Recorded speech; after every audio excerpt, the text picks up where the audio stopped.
Welcome back to the Illuminated Path podcast. I'm your host, Liv. Thanks for being here and being part of our growing community, whether you're based here on Guam or listening from afar. So grateful to have you here. And I am excited to share this conversation with you from one of my most recent teachers, Stevie Merino, as well as a topic that I am extremely excited and passionate and learning and on the path myself to explore. So today we are welcoming to the podcast Stevie Merino, who wears multiple hats. She's a cultural practitioner, she's a community organizer, an anthropologist, as well as a lactation educator and trainer. She's a birth worker, executive director, speaker, and now doula trainer. And I got to meet Stevie and connect with her both when I was pregnant as well as postpartum when I went through her full spectrum doula training. She has been a community organizer and an activist since she was 14 years old, and her politics really shapes the way that she approaches both life as well as this work. So as I mentioned, as an executive director, she is also the co-founder of Birthworkers of Color Collective in California and is the facilitator of a full spectrum doula training, which we'll get into in this episode. What I really love about her work is she continues to push to take up space and reclaim the oral traditions, stories, traditional healing as part of the overall art behind birth and the experience of a woman going through both pregnancy as well as postpartum. She is super inspiring, and I'm so excited to share this conversation with you. We get into her story about how she became a doula, what a doula even is, why people should consider looking at doula support as they prepare for birth, as well as all of the different, potential ways that we can infuse our cultural work and identity and activism within birth work. So let's dive into today's episode. Welcome to the Illuminated Path podcast. I'm your host, Liv, founder of Eno Wellness Collective. My wellness journey started with yoga, which led me down the path of exploring healing modalities like meditation, breath work, sound healing, mindset work, and so much more. This exploration inspired my mission to help others find what lights them up. Get comfortable and curious as we learn from experts, teachers, and creators who are lighting up their communities and living an inspired, expansive life. Let's dive in.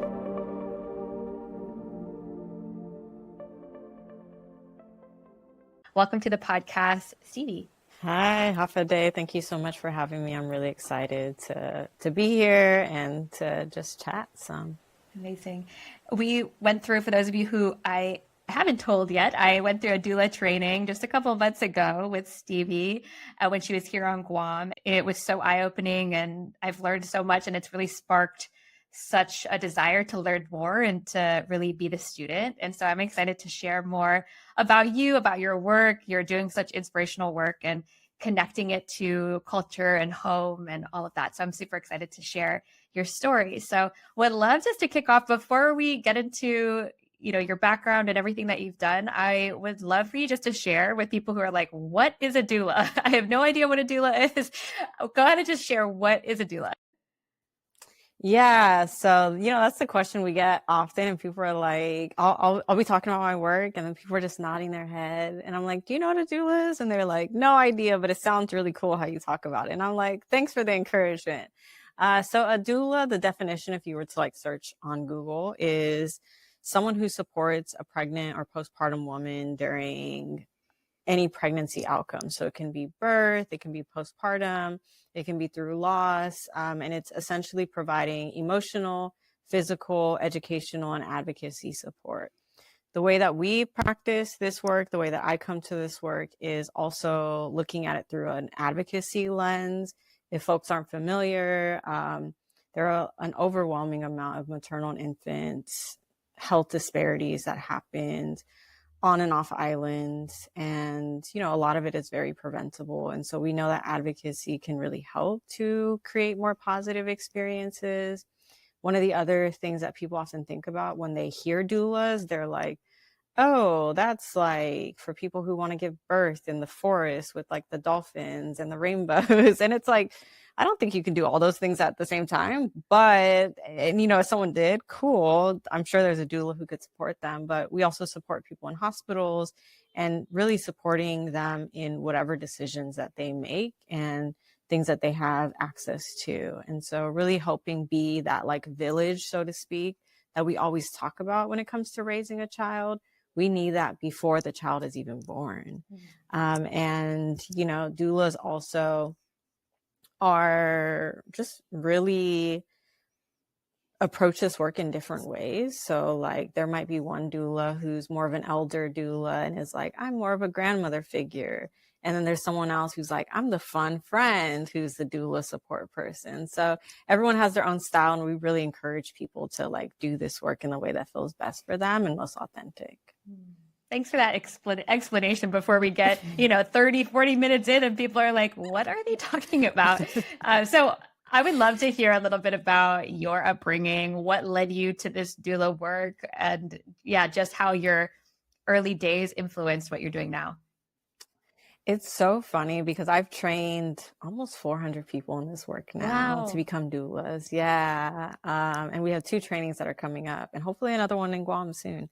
And everyone comes to this work in very different ways. I remember when I first got into this work in 2015, people would be like, my great-great-grandmother was a midwife or a healer. And I was like, that was not my story at all. Like I wasn't that kid who was like obsessed with pregnancy and babies. I very much was like, I know how sex education works, but anyone who was pregnant or talking about pregnancy, I was like, stay away from me. Stay away from me. I don't know. It wasn't until I became pregnant with my son in 2014, 15 that I was like, okay, I know that I need some advocacy and support. What does that look like? And then I came across doulas through like a search and asking community. And honestly, it felt like something that was like more of a hippie kind of like far away thing that wasn't really my style. And I was like, this feels weird. But then I started looking and I was like, oh, there's actually a diversity of how people approach this work and the representation, even though it was very limited at that time. And the rest was kind of history after that. I had a doula, and then 2 months postpartum, I found a doula training and I took it with my 3-month-old in tow. And, one of my elders talks a lot about your kuleana, like, the Hawaiian understanding of like responsibility. And I feel like once you are living in your kuleana, the train and the path just illuminates, and it's like a fast moving train. And, I think back to just my childhood and my life, like I've done a lot of different things professionally. Before I became pregnant, I was studying to become an anthropologist, had just finished my degree and, wanted to be a professor and do research. And so again, there was no desire or interest in pregnancy or birth. And then once I got into it, it was like, yes. And it just started moving so fast. I've only been doing this work for almost 9 years now. And it feels like I've been doing it for lifetimes, as cheesy as it sounds. Yeah. Yeah, that's a beautiful reminder that you can find what is going to be your path like at any point, and it doesn't always have to be from like knowing right out of school, right, what you're going to do. You mentioned that you're an anthropologist. I remember you talking about that in the training before as well. But what do you think about what you did pre-doula work has like helped set you up for what you're doing now?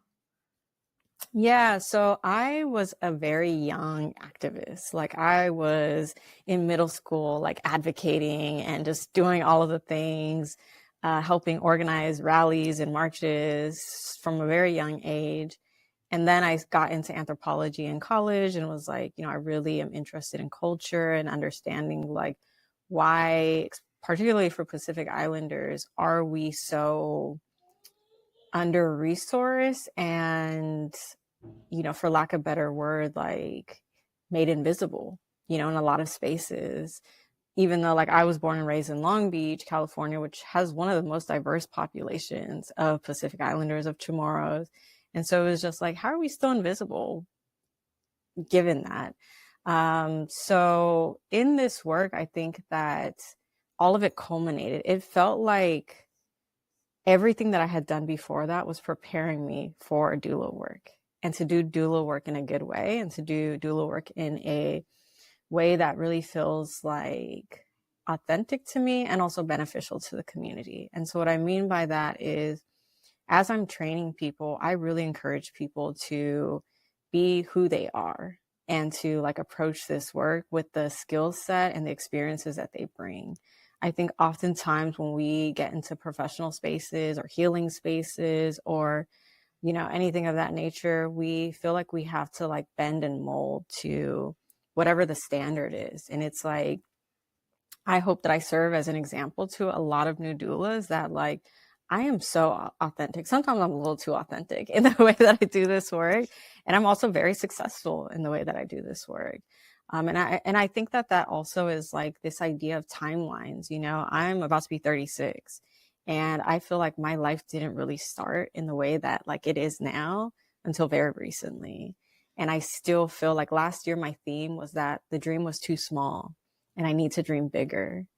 And I've accomplished a lot even before that. So it was like, how much bigger can you dream? And it's like every day I feel like doing work that feels in alignment, doing work where I can like turn down things that aren't in my best interest. And also understanding that I don't need to do it all. There's so many people who are like better fits for people. Like when people reach out and they're like, I'm looking for this kind of doula. And I'm like, well, I don't do that, but I have a great network of people that I can like send you to or refer you to. And I feel like that also feels like such a good place to be able to provide opportunities.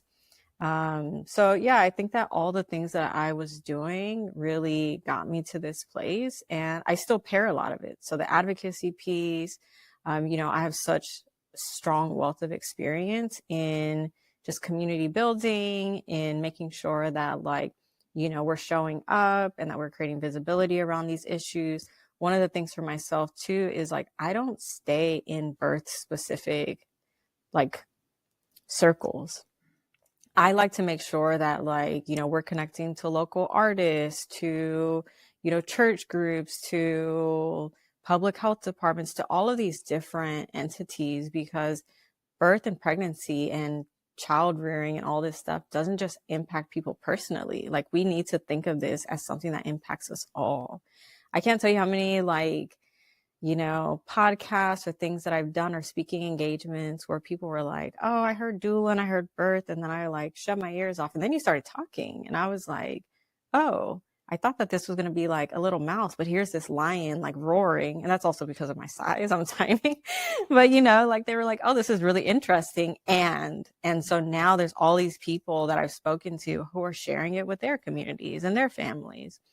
And then with the anthropology piece, I still do a lot of research, you know, so one of the things like we have such a wealth of membership and diversity, and now in Guam as well, where once doulas are serving the community, we can show what the impact is and how much more there is a need for that.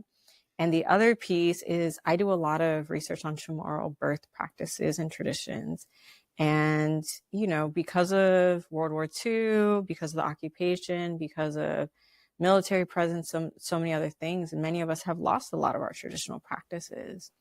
And what does that look like to do research and to talk to people and to talk to elders and to be in a space like a doula training where people are reclaiming their right to be able to practice in this sacred way and not feel like it's something that belongs to other people, but it also belongs to us. And I say that in every training, like whether you know where you come from or you know your family's stories and traditions, you're here for a reason. And how beautiful is that to be able to hold that and to claim that?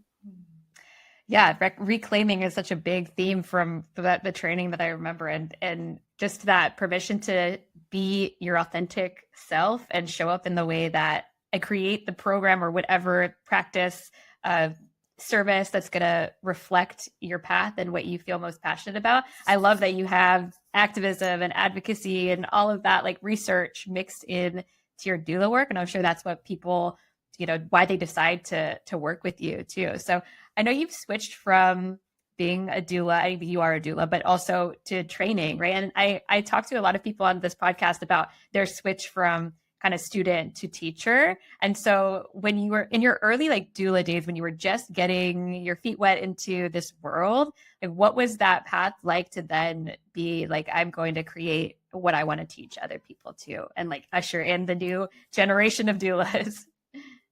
Yeah, so I took a training that was specifically for doulas of color, and there was a lot of social justice like elements, and I was really excited.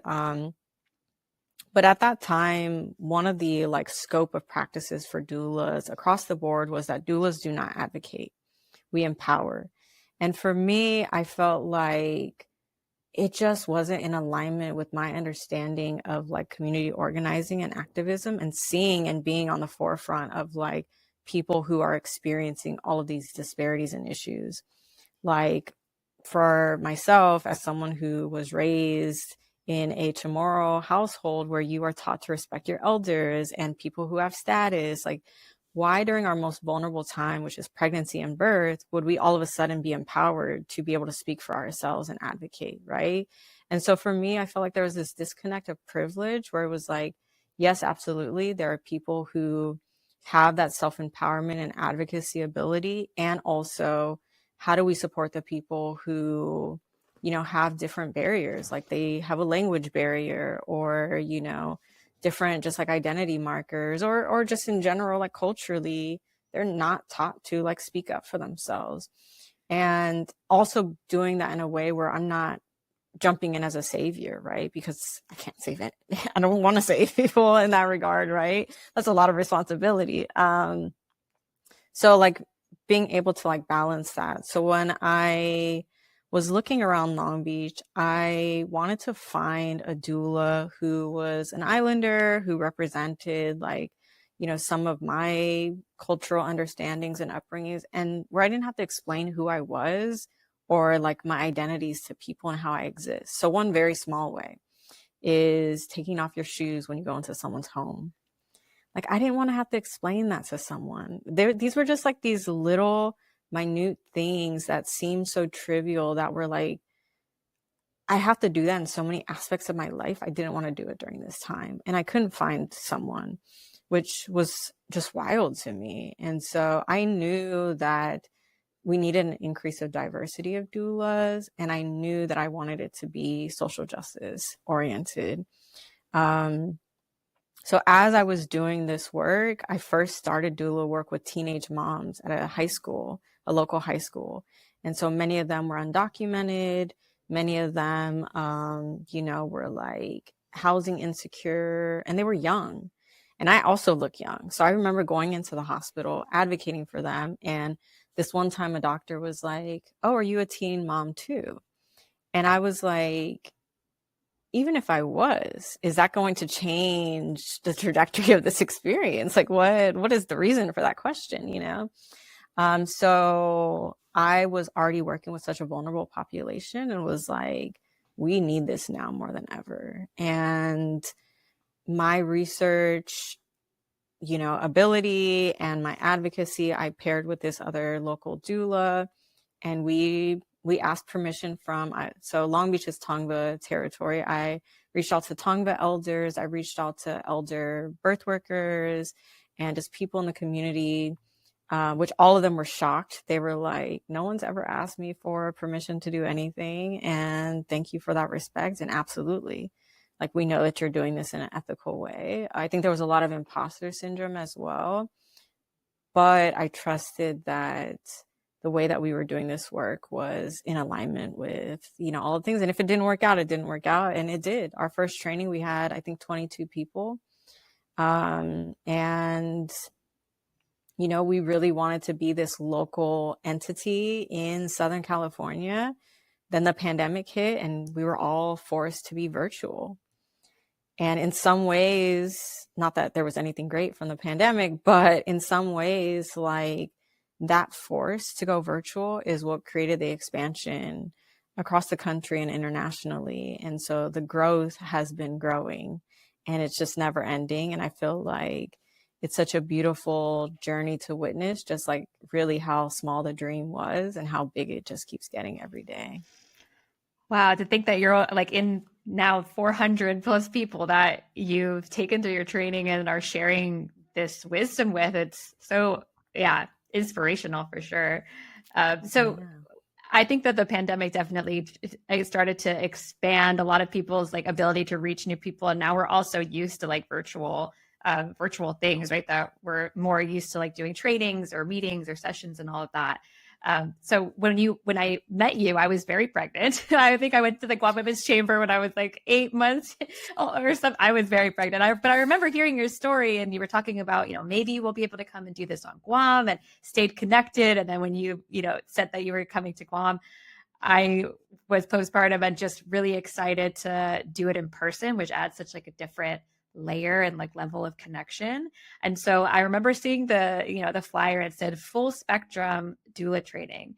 I was like, okay, I know I want to do the doula training, but I'm not sure what full spectrum is. And as we move through the training, like really opening my eyes so much to like all of the types of doulas and doula work that you can do. So can you share a little bit about what a full spectrum doula is and why you chose to have that as sort of the umbrella of your training?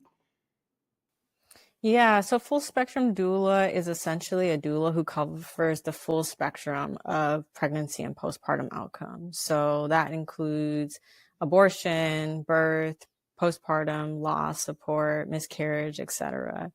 For myself and for our organization and just the way that we do this work, it looks like supporting in all the ways that, it looks like for that person, and understanding that everyone has very unique experiences and needs. So for a lot of doulas, like externally, there's this idea that we just center the pregnant woman, that she is like, the person. And I'm like, yes. And when I'm working with people who come from various cultures throughout the world, especially islanders, like we have a whole family unit that comes with us. And so if I'm going into someone's house and auntie's like, who's this little girl, and is just like everything I'm saying going countering that because I'm only talking to, my client, that does a huge disservice, right? And so for me, there's like a strong understanding of like cultural relevancy looks like bringing in the whole family or, community unit that they come with, and understanding that most of us don't just come as individuals, though some of us do. And being able to navigate that, like even for partners, I can't tell you how many husbands are like, oh, the doula's here, I'm going to go out. And I'm like, oh no, come back in. We're all going to be a part of this, and it's just like really, oftentimes there's this fear that we're going to take up the space of like the mom or, the grandfather or the partner or whoever. And it's like, no, we, at least the way that we try to move through this work is like integrating everyone into that. And I think one of the biggest pieces around full spectrum is that people deserve to have self-determination and agency over their bodies. And I feel like as Indigenous people, that's even more important, especially as we haven't for so long. There's so many laws and colonization and so many things that have impacted just our right to self-determination and, all of these things. We talk so much about it as like an island and as countries and as groups, but not within our individual selves. And I think that part of being full spectrum reflects that. But one of the other things that I always talk about in the training is that meet yourself where you're at. So if you're like, I can't support postpartum, or I can't support abortion as a doula, or I can't support birth, maybe I have young kids and being called off in the middle of the night just doesn't feel like it's an alignment to my life right now, then don't do it. And I think that's the beauty of having options.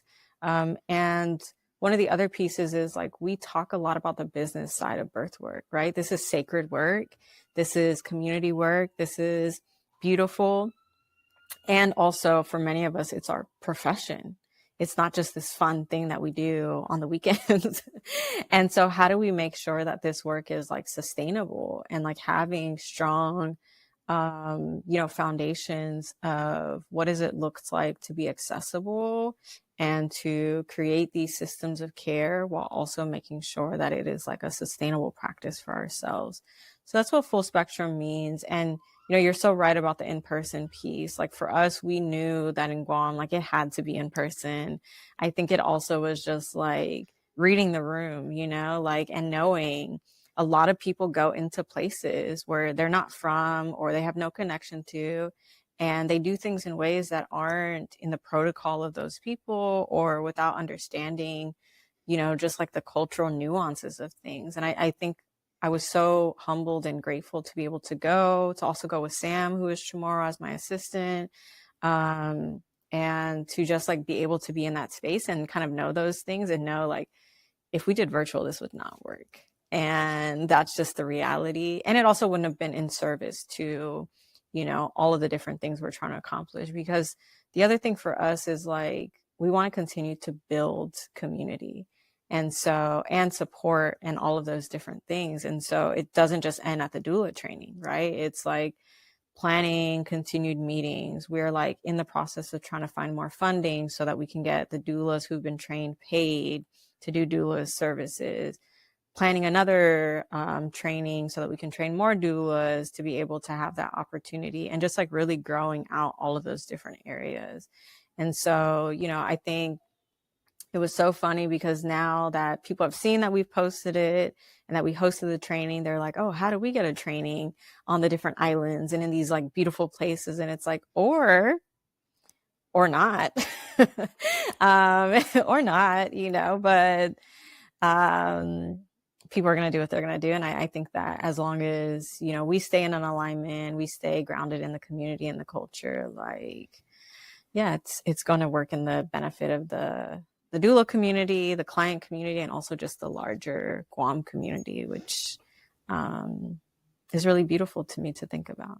Yeah, I'm so glad to be part of the first cohort of this training. Granted, our group probably had like 15 or so people, but it's going to be really interesting to see, like in that full spectrum, aspect, like who connects to what piece of the puzzle, right? Some people definitely want to do birth. Maybe some people want to do prenatal. Maybe it's more abortion and loss, so finding what connects to people and then seeing that support grow. Because, when I was pregnant, as soon as I got pregnant, I knew I want a doula. I just knew I wanted a doula, but there really were, there's not many options here on Guam for in-person support. I have some friends that do like virtual, doula work, but I really wanted someone here. And kind of like you mentioned, like someone that could understand what I was going through and also bringing in the family. So we had, for my prenatal visits, the first one I had my partner with me in there. The second one I had my mom and my partner in there with me. And so getting people involved and getting people part of the process is something that I hope to also do if,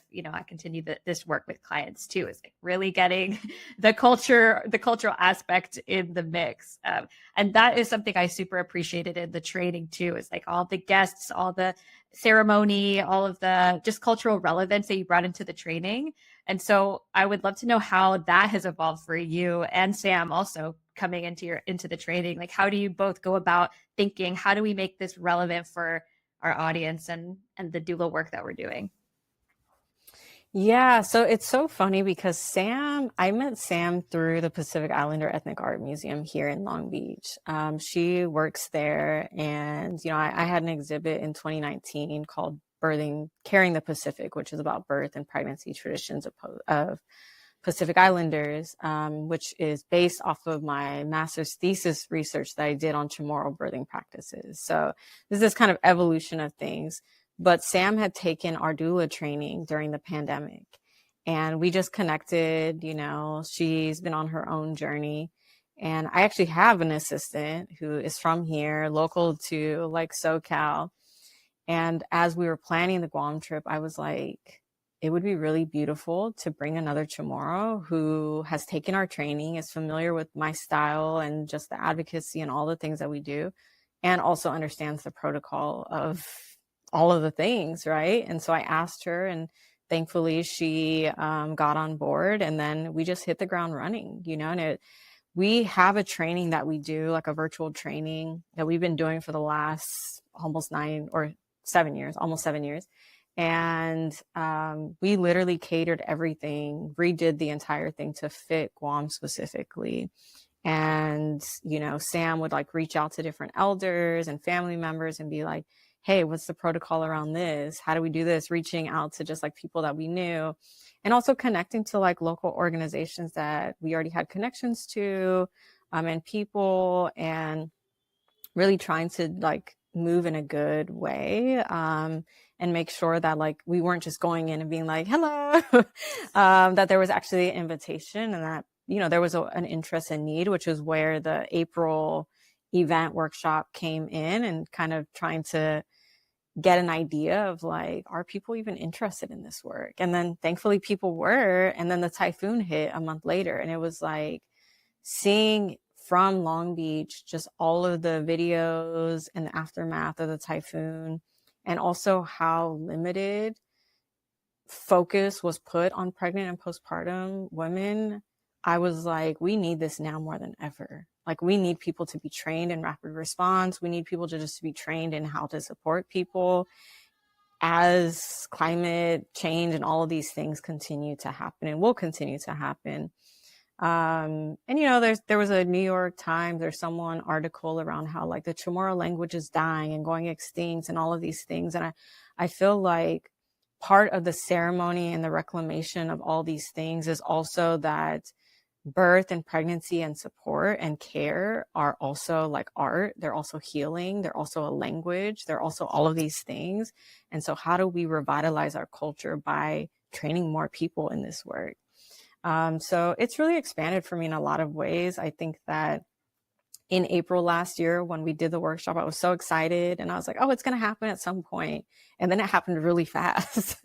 And it was like, oh, okay, it's really going to happen. And then in December, people were like, while we were there, they were like, oh, when's the next one? And I was like, maybe it'll be in May or the summer. And they're like, okay. And so people are already messaging me, asking me, and I'm like, okay, this is actually happening, you know? And so now in my mind, it's like, we have to create that consistency.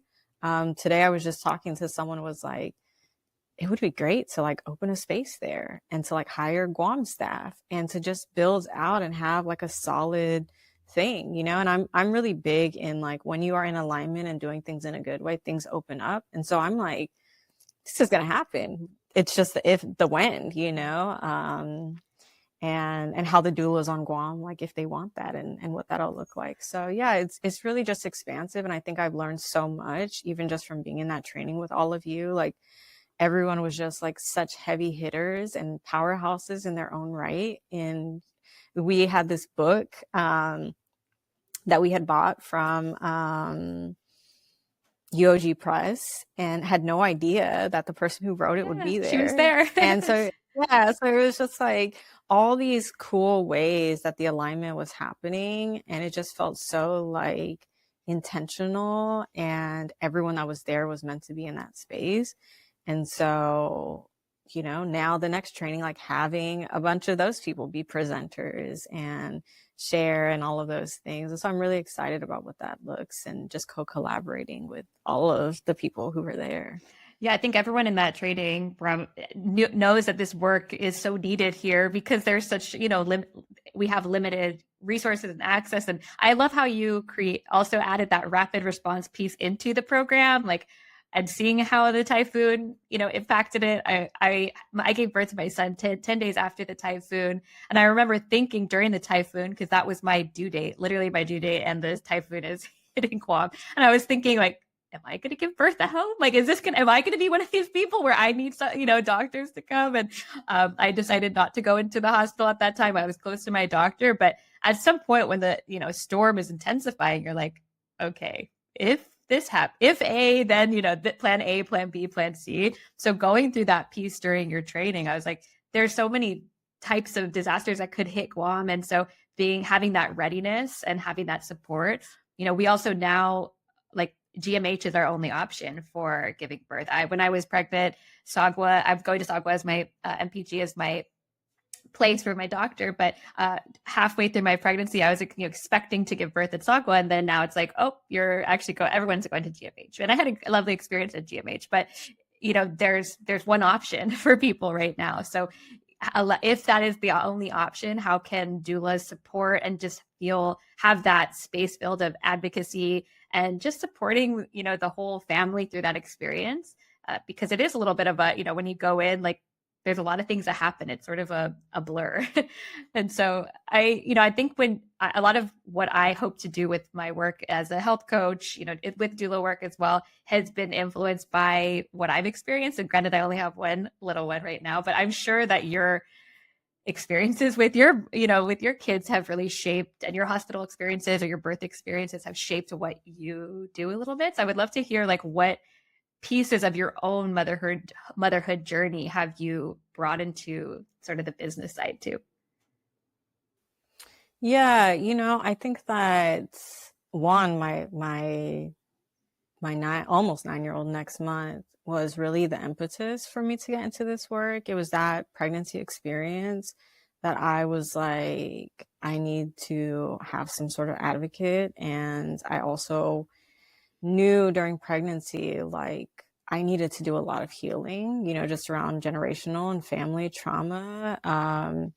And so many like, kind of wounds related to that, and being like, how do I end cycles, right? Especially like having a grandfather who lived through the war and didn't talk about it. And,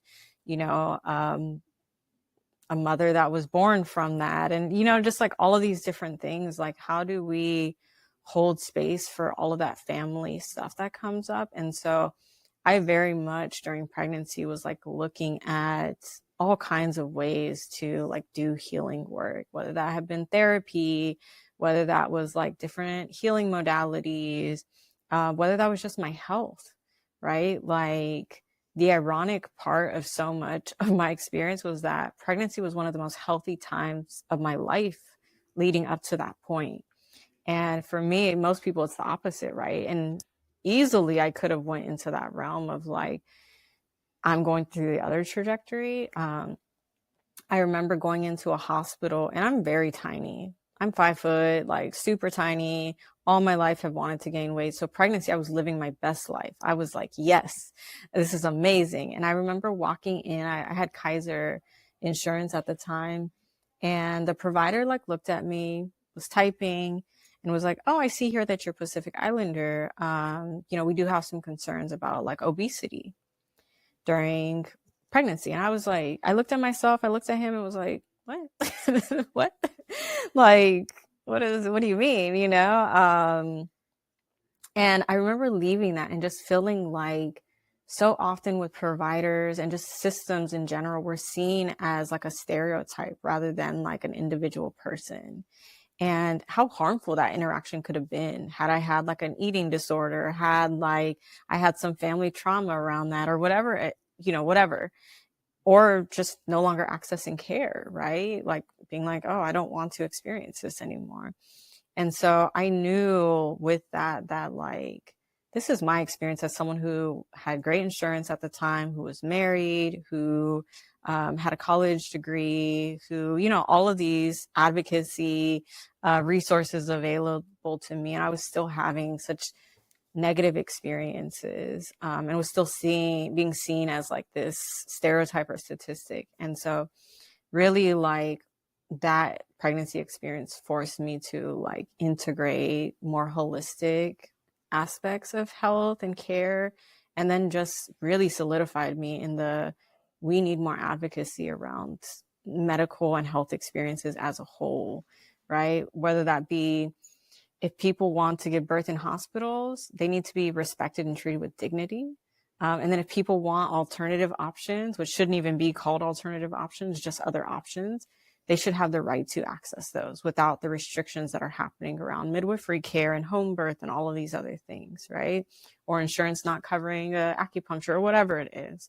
And so, a lot of people say that their babies like changed their lives, or their kids changed their life. And I was like, yes, my kid changed my life. I have this beautiful almost 9-year-old.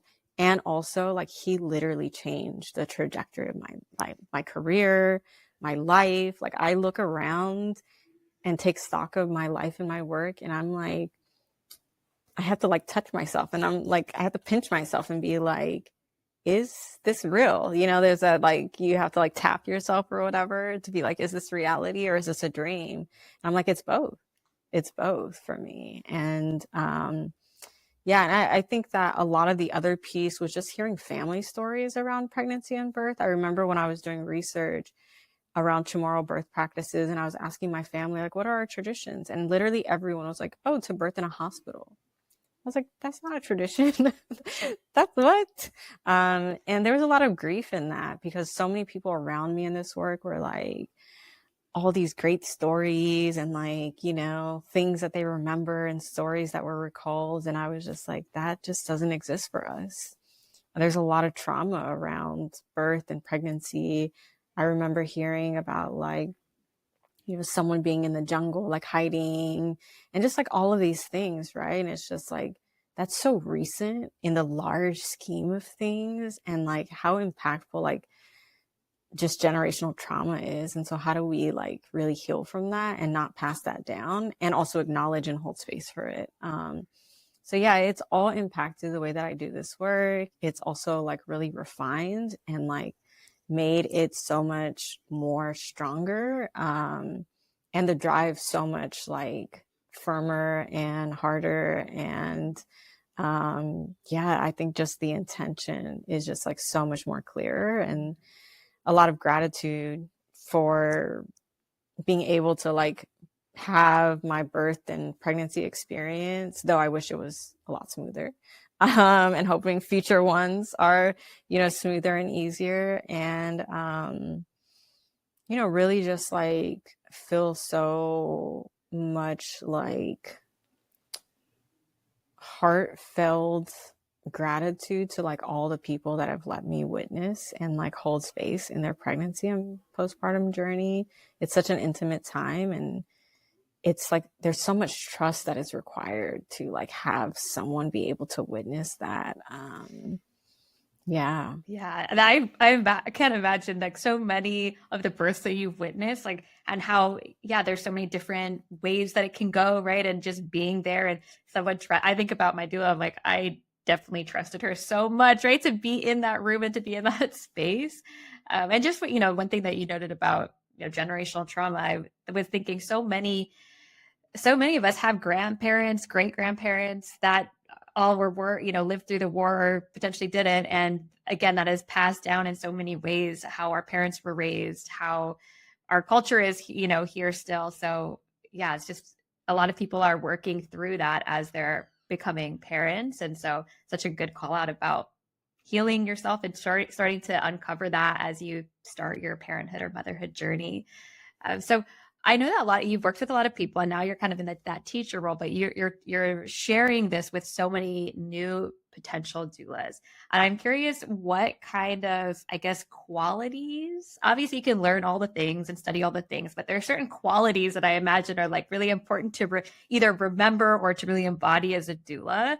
I remember I listened to a podcast like on my way to like day one of training, and so they were talking about like leaving your ego at the door. Like, this is not about you, right? And really not taking on that experience. And so we'd love to know some of the qualities, things that you share and remind people who are going into this work.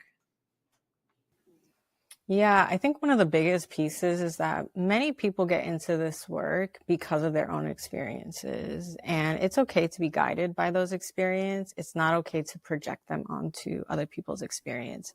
So what are some examples of that? There'll be a lot of people who are like, I had a home birth. It was a midwife, and it was just so beautiful, and there were no interventions, medical interventions, and it was just how our ancestors did it, and everyone should do it that way.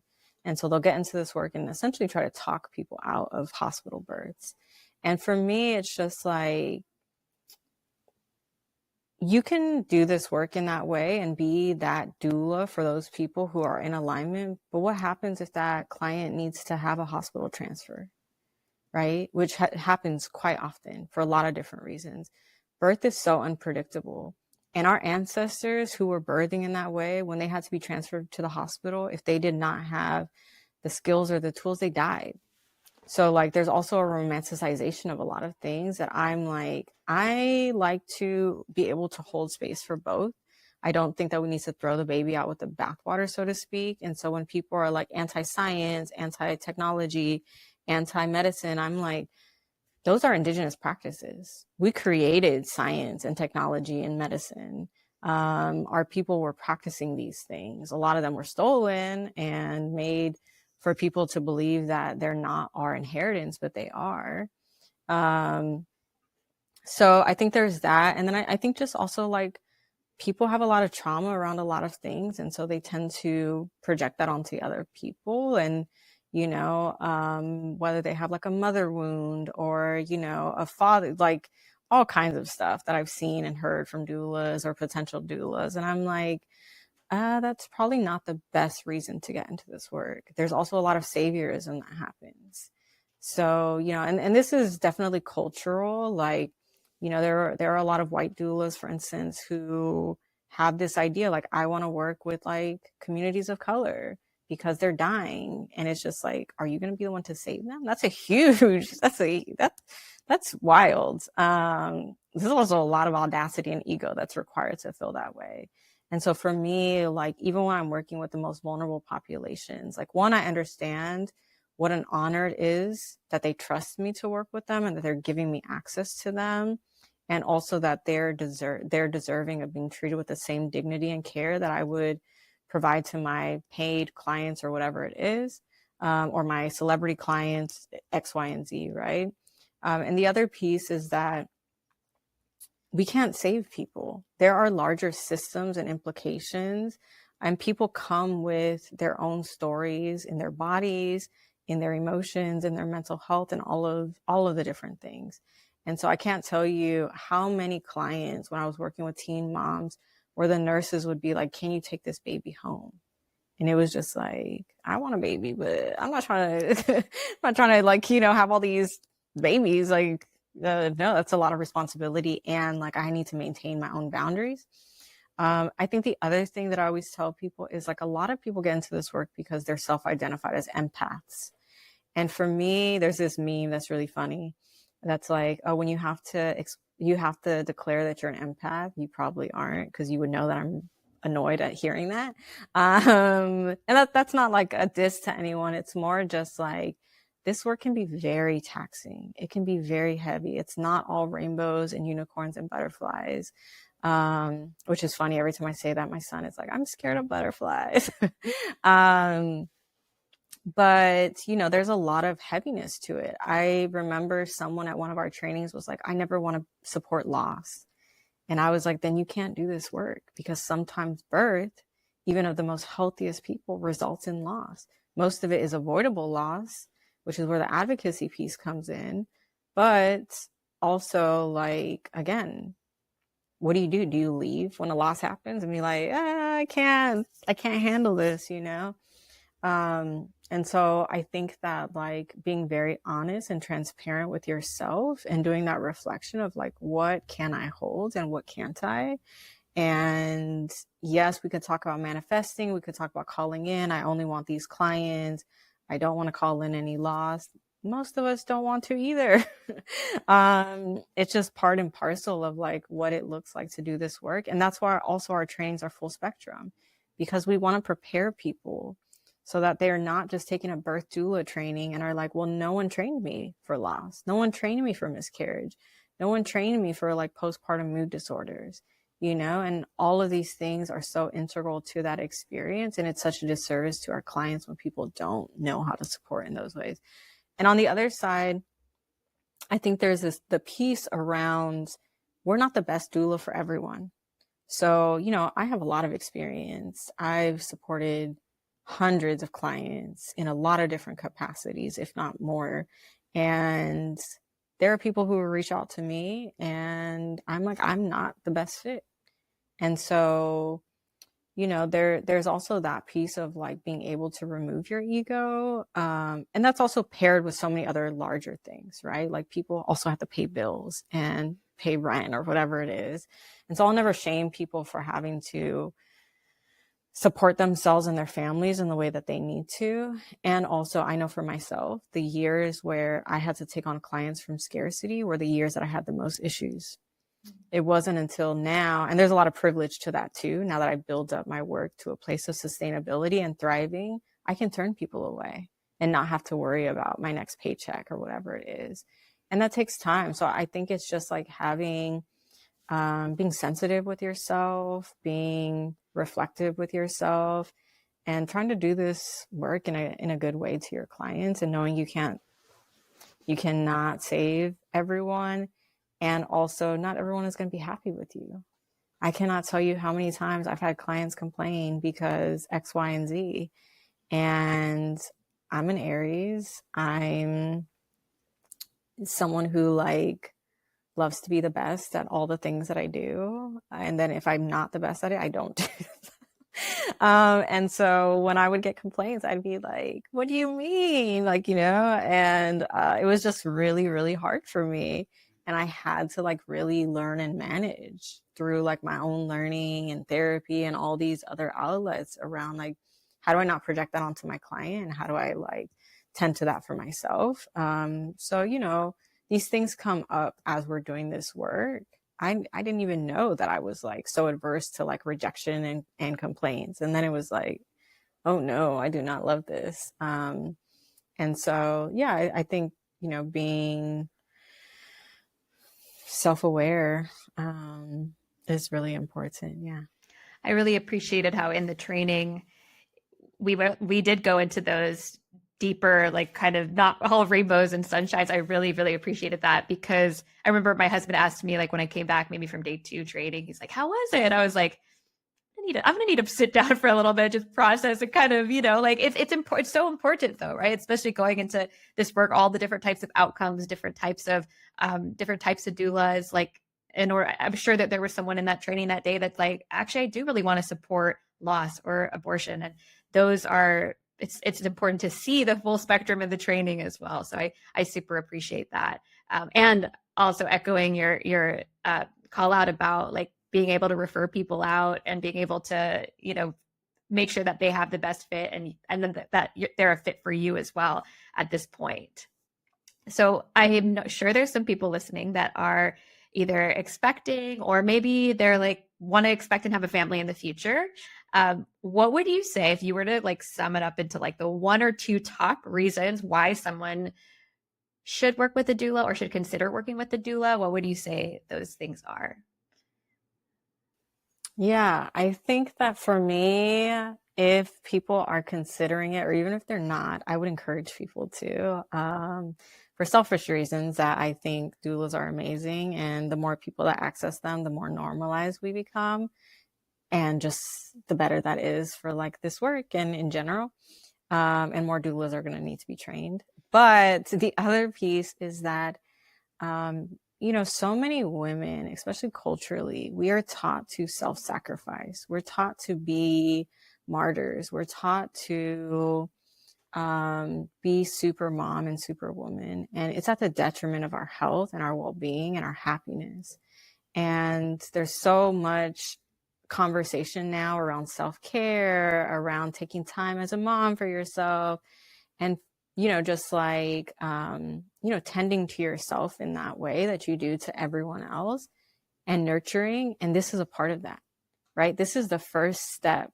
When you hire a doula, when you make that commitment, whether that be through payment or just your time and energy and effort, you are making that commitment to care for yourself, to show that like, yes, doulas are for babies and infants and all of those things. And also a good doula is going to support you and your family and, whatever that looks like for you. And so I think as a form of self and community care, hiring a doula is the way to go.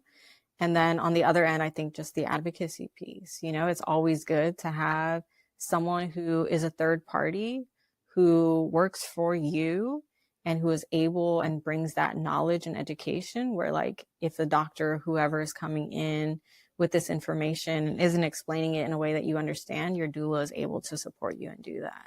And so I think that it's both sides, and it's all the sides. But I think the self-care and community care piece, you deserve that. And I really hope that everyone receives that and feels worthy of that.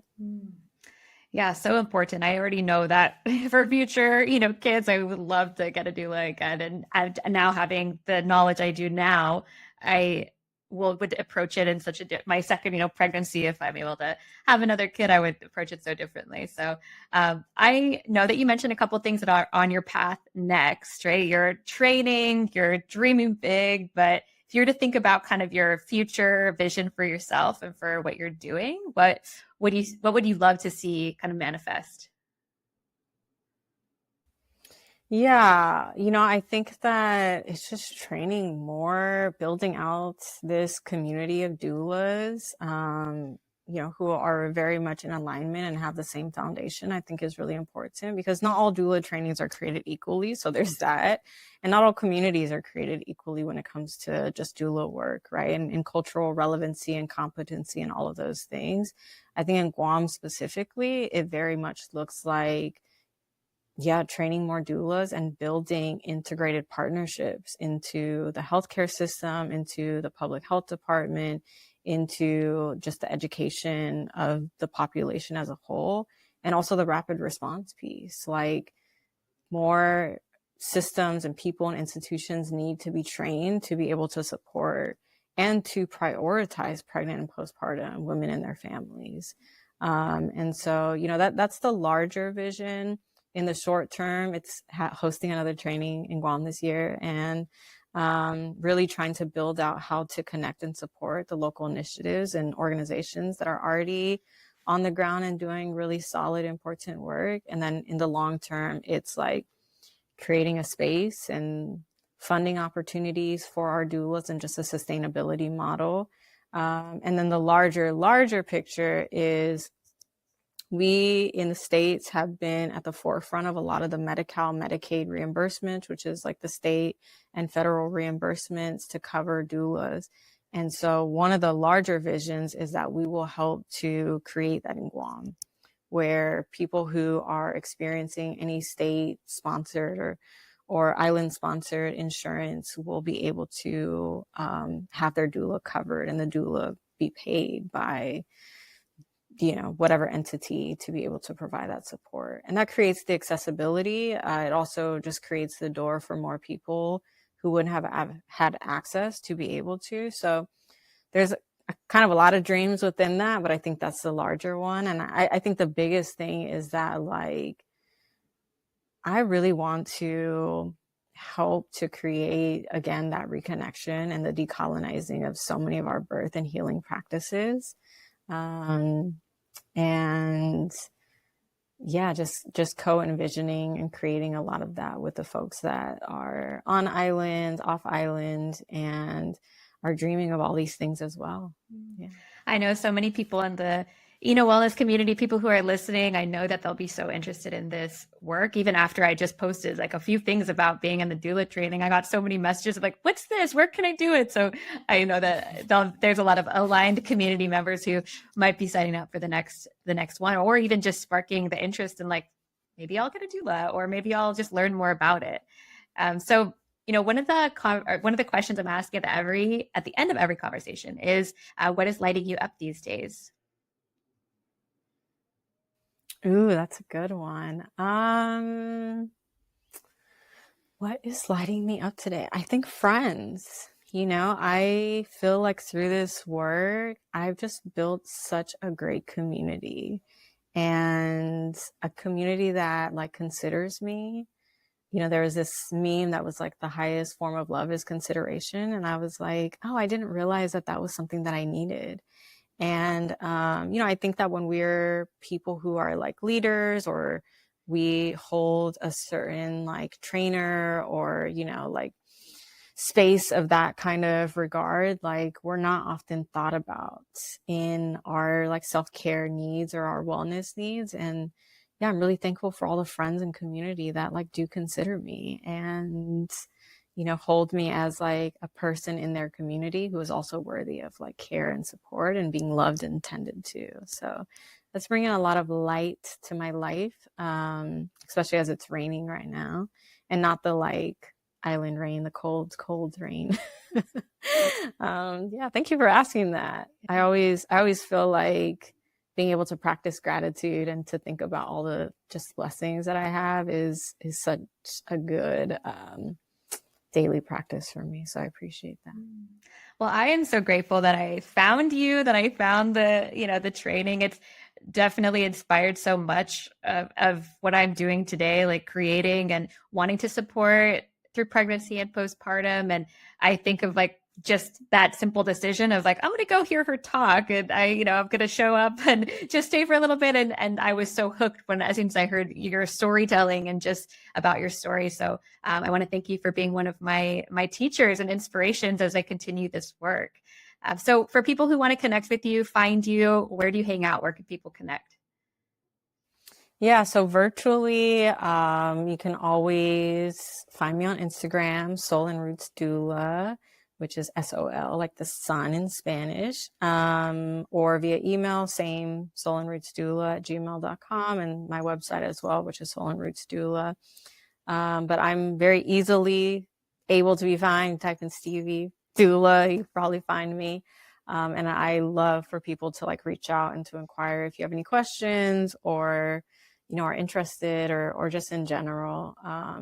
The more people that this kind of work reaches, I think there's so much pride in that, and also like excitement. So please find me and reach out, and hopefully folks who are listening, who are interested, will take this training. I think one of the other things with the training piece is, I remember, so we had a man there, we had young people there who didn't have kids, we had elders there, and across the board, people were like, well, I don't know, because I'm older and I'm done having kids, or I've never had kids, or I'm a man. And it was just like, there are doulas for everyone. And, like I tell people that all the time. So if it's even something that is in your mind, it's probably something that you're being called to. And one of the things about calls is they're going to keep coming until you answer them. And so make sure that you're answering it in the space and place that feels most aligned with you. And it doesn't have to be with us. It could be with whoever it is. But yeah, I'm really excited for people and their journey. And hopefully I get to hear about them. Yes. Well, thank you so much for making the time. I'm looking forward to connecting with you next time you're on Guam. And yes, thank you for sharing your story with us. Thanks for listening. If you like this episode, please rate and review, and don't forget to subscribe. Learn more at enowellnesscollective.com and connect with us on Instagram at enowellnesscollective.